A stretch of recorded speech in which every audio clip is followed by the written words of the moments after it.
Berdasarkan data nih, hampir 7 ribuan caleg yang bertarung memperebutkan ratusan kursi di DPR dan DPD RI. Belum lagi ditambah caleg tingkat provinsi dan kabupaten kota. Bagi yang sudah populer, tentu tak perlu bersusah payah memperkenalkan diri. Namun bagi pendatang baru, ya perlu kerja keras. Dan peluang ini ditangkap oleh lembaga kajian politik, pengamat politik, dan tentu saja dukun politik yang menawarkan cara alternatif agar para caleg yang kurang percaya diri bisa menarik para pemilih saat pemilu 2014 digelar.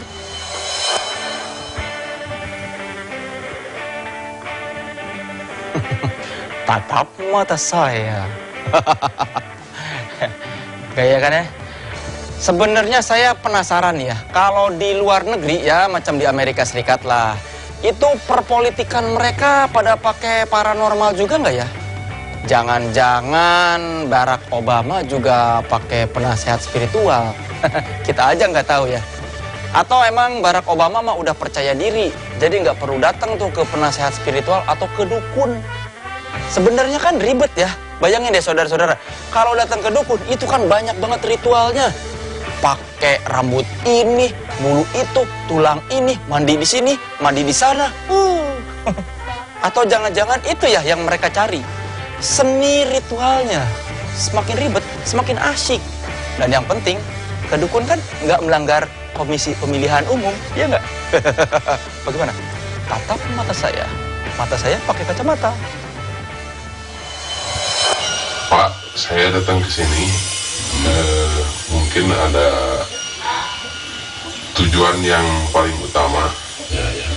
Karena di 2014 saya akan mencalonkan diri menjadi calon DPRD dengan nomor Nah mungkin kira-kira Bapak bisa bantu nggak gitu, maksudnya biar penyuksesan saya supaya intinya terpilih nanti menjadi anggota dewan. Seperti itu Pak. Ini ya, dengan nama siapa? Dengan nama Bismillahirrahmanirrahim. Bismillahirrahmanirrahim. Tangannya di atas. Ini. Nah, ya Sayyidi, Ya Sayyidi Syekh Abdul Qadir Jailani, Pragen Panangan. Terus.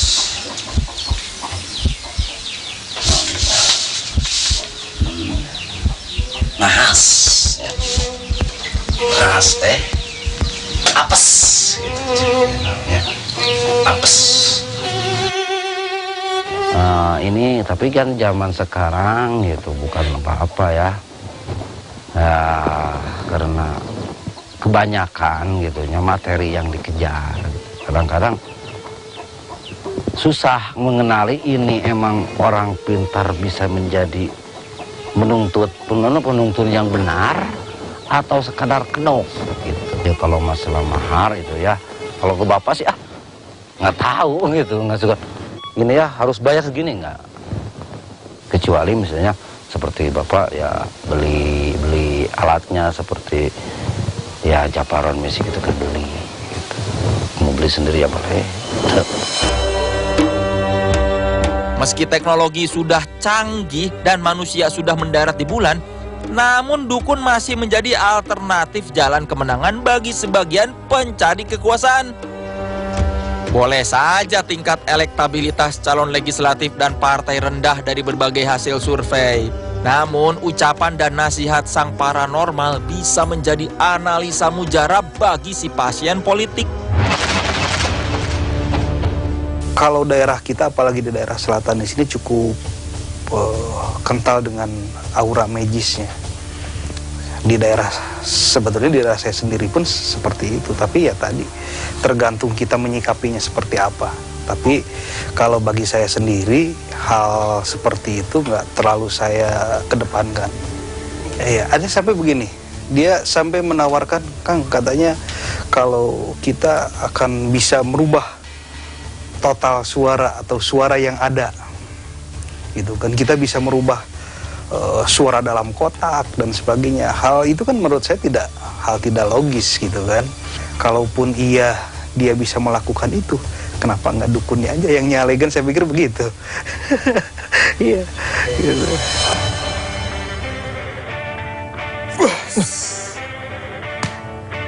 Udah, Udah, saya mau pamit dulu. mau kemana? Saya mau fitness, sekalian ngajar aerobik. Biar badan tetap bugar sama sehat. Udah, kalau kamu mau jadi dukun, gantiin saya aja. Kalau gitu saya pamit dulu. Assalamualaikum.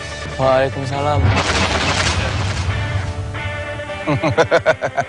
Saudara-saudara, seandainya nih ya, ini mah seandainya semua calon wakil rakyat dan calon pemimpin pada pakai jasa dukun, kayaknya lembaga survei bakal nggak laku sama klien-klien politik. Tapi bisa jadi perang dukun dong nanti ya. Ngeri, jangan. Gimana? Saya sudah cukup misterius belum? Sama kayak dukun-dukun atau paranormal yang tinggalnya jauh di pelosok desa. Itu kan kayaknya biar menambah kesan misterius dan mistis. Soalnya kalau dukun atau paranormal yang udah tinggal di kota, udah nggak mistis, masuk infotainment, jadi artis. Selamat ulang tahun. Yuk ikuti tantangan rasa ayam Royco. Chef Billy? Ada 2 sup ayam, yang ini pakai Royco ayam. Hanya 1 cicip rasa ayamnya. Gimana kalau sendoknya sekecil ini? Tentu, coba deh. Kalau yang pakai Royco ayam, Kaldu ayamnya mantap banget. yes! Sebab Royco rasa ayamnya 5 kali lebih kuat. Sekarang tahu kan kaldu mana yang lebih berasa ayamnya? Program Pemberdayaan Masyarakat Kelurahan atau PPMK Provinsi DKI Jakarta memberi dukungan kepada masyarakat melalui pemberian bantuan yang diperuntukkan bagi kegiatan Bina Fisik Lingkungan. Terima kasih khususnya kepada Pemda DKI Jakarta yang telah memberikan bantuannya melalui dana PPMK. Program tersebut direncanakan masyarakat, dilaksanakan masyarakat, dan diawasi masyarakat.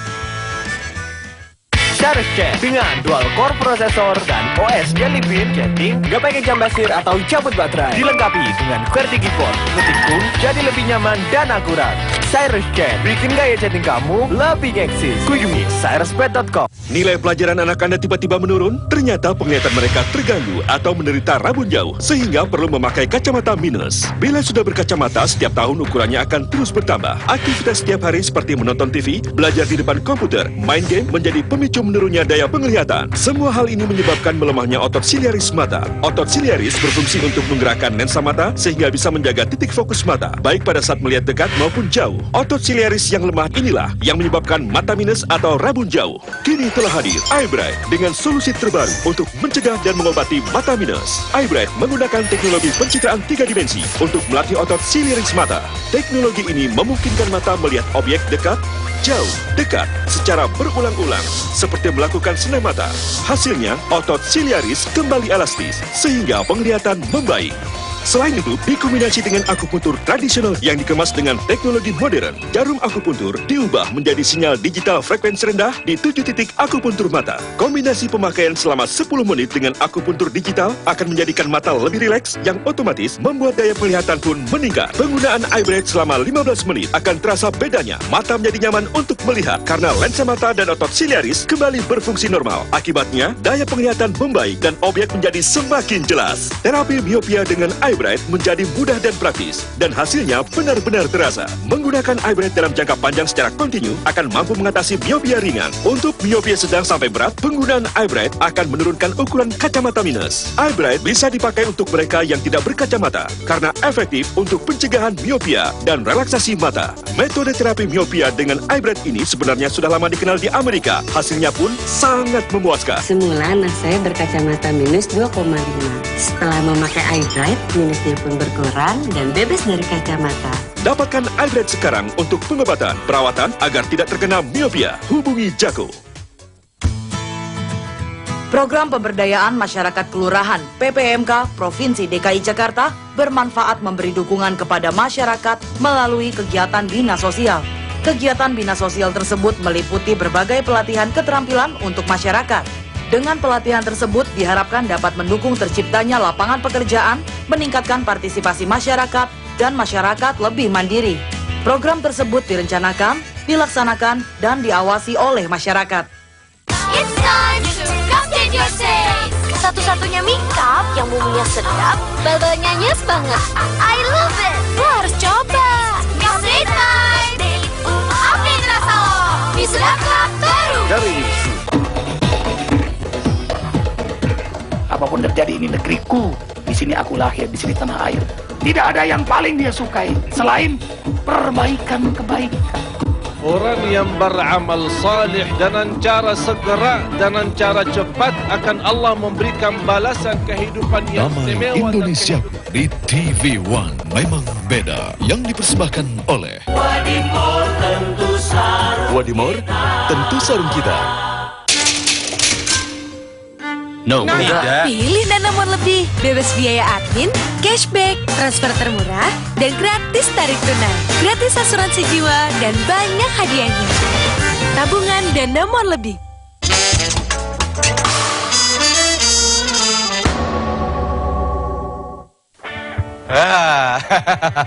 Gimana? Kaget nggak? Kaget dong. Saudara-saudara, konsultan politik itu merupakan bisnis yang hebat. Baik itu konsultan politik berdasarkan data dan fakta, maupun konsultan politik berdasarkan analisa tak kasat mata. Tapi keduanya punya kesamaan, yaitu angka-angka alias fulus, hepeng alias uang, lagi-lagi uang. Kalau konsultan politik memakai teknik pemasaran yang terbuka dengan cara sering tampil di media massa. Nah ini nih, dukun-dukun ini juga meniru cara-caranya. Ada yang bikin brosur, ada yang bikin blog yang didesain sedemikian rupa supaya memikat hati para calon pasien. Jangan-jangan dukun-dukunnya pada punya Twitter ya? Ya, Mbah, follow back dong, Mbah. Bisnis perdukunan saat ini bukan lagi hal yang tabu untuk dikomersialkan. Ada di brosur, koran-koran, bahkan muncul di televisi. Sudah ngepop dan terang-terangan.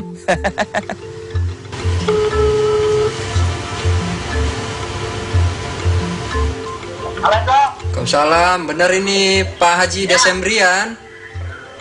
Halo? Ya, benar Pak Haji Desembrian ini.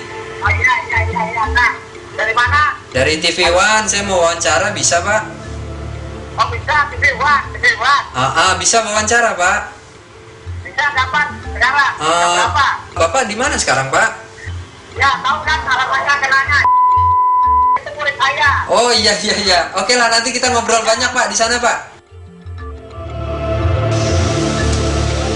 Contohnya nih, seorang konsultan spiritual yang membuat spanduk seperti ini nih. Namanya Dr. Kiai Haji Desembrian Rosyadi SAG SESH MMMBA. Wah, panjang ya. Takut salah sebut gelar nih saya nih. Seperti saya ini juga punya guru spiritual, kan begitu kan? Guru spiritual saya itu di atasnya wali. Kan begitu. Kalau bicara namanya Syekh Marzuki Abdul Wahid. Kan begitu. Di belakangnya beliau, ya kan? Atau bisa juga dia bisa dikatakan Pangeran Gontokusumo, kan begitu. Nah, di belakang beliau juga ada 40 penentu, termasuk Rasulullah, Imam Mahdi, Nabi Khidir, ya kan? Nabi Isa, kan itu kan? Tapi Brawijaya masih hidup itu, makan nasi. Gajah Mada masih hidup, makan nasi. Itu di antara 40 penentu. Kan itu. Tapi kalau saya ngomong seperti ini kan nggak sambung. Apalagi kalau saya bicara Bung Karno masih hidup, nggak sambung lagi. Praktek-praktek seperti ini memang banyak bermunculan ketika ada permintaan. Apalagi jelang pemilu atau pilkada. Mau percaya atau tidak percaya sih terserah saja. Yang penting kalau satu guru satu ilmu, jangan saling mengganggu. Peace. Lo satu bisa dicari, dua bisa disanteti, nggak apa-apa. Lo kan namanya maksudnya kayak begini kan pesaing, kan gitu. Tapi yang caci maki saya belum ada. Yang ada caci maki di Google banyak. Yang caci maki di Google mau perlu dibunuh ada. Wis dukun edan terserah, itu haknya, kan begitu. Mau kita nolong orang, ini kan nolong negara, coba. Nah, untuk masalah harga jangan kaget ya. Jadi Tarifnya kalau DPRD tingkat 2 itu 100 juta. Kalau DPRD DKI tarifnya itu 200 juta. Kalau DPR RI tarifnya 300 juta. Ya. Kalau wali kota atau bupati 2 miliar. Kalau gubernur tarifnya 3 miliar. Kalau presiden tarifnya 1 triliun. Kan gitu. Lah, oh enggak, memang itu aturan, itu nggak bisa ditawar. Kalau ditawar, itu nggak jadi. Itu pakem. Maaf. Sampai nawar nggak jadi, ya udah pulang aja, saya nggak bisa bantu. Bayarnya belakang setelah dilantik. Nipu apa enggak? Kalau mereka kuater, udah masukkan semua duit 200 juta, 300 juta itu berapa miliar ke bank garansi atau notaris. Tapi tetap alat itu harus ada, minim 5 juta. Alat tetap ada. Bahasanya alat ritual bukan ngomongnya, bukan. Sebutan sih macam-macam, guru spiritual, dukun politik, embah, dan banyak lagi. Caranya juga tentu beda, medianya juga beda, atau jinnya juga beda. Walaupun sebentar dulu, walaupun sampean itu caleg yang tidak diperhitungkan, walaupun sampean wali kota atau bupati atau gubernur yang tidak diperhitungkan, bahkan presiden yang tidak diperhitungkan, insya Allah jadi. Bahasanya kalau sampean mau bayar, insya Allah jadi. Loh berarti kan bayar. Oh iyalah, insya Allah jadi, nggak ada kalau nggak bayar. Mana kita mau bantu. Nah, tapi ada syarat yang kedua, sampean bayar mas. Kan itu kan apa? Satu, sampean harus mikirin rakyat. Oh iya, saya mikirin rakyat. Nggak mungkin lah, perjanjian dan silakan. Karena seminggu ketahuan sampean nggak mikirin rakyat, nggak itu tahu. Sampean dikasih amalan, ini sampean tak kasih amalan. Ini loh. Dr. Desembiar ini pernah ikut pilkada. Menang atau tidaknya, dengar sendiri nih. Kayak saya dulu, sekedar nyoba kepingin tahu, ya kan, jadi anggota DPR dari kepingin tahu 5 tahun yang lalu, ya kan, nyalonkan anggota nyalonkan gubernur, ya kan, karena kepingin tahu aja bagaimana, sehingga saya bisa ngomong gitu loh. Karena target saya bukan anggota DPR atau gubernur, bukan target saya. Maksudnya, kok sombong Pak Ustadz, bukan, ini cuma gaya bahasa. Masa Pak Ustadz jadi gubernur itu nggak mau saya, karena target saya bukan itu. Sebenarnya masih ada satu syarat, siapapun yang bayar 1 triliun, insya Allah akan jadi presiden. Syarat yang kedua, sebenarnya itu masih nggak jamin, karena masih ada syarat kedua. Gitu. Kalau saya wakilnya, insya Allah pasti jadi. Gelarnya panjang banget ya. Itu Pak Desembriar seneng banget kuliah kayaknya ya. Saya jadi penasaran gimana dia membagi waktu antara belajar di kampus sama belajar ilmu perdukunan. Atau jangan-jangan gelar sebanyak itu supaya dia nggak dipanggil dukun. Rata-rata pada nggak mau kan ya paranormal disebut dukun. Malah ada penyanyi yang bangga disebut dukun, Mas Dedi Dukun. Terima kasih telah menyaksikan Karikatur Negeri bersama pembawa acara kesayangan Anda, Soleh Solihun. Semoga yang tidak beres jadi beres, yang beres tambah beres. Sampai jumpa minggu depan. Assalamualaikum warahmatullahi wabarakatuh.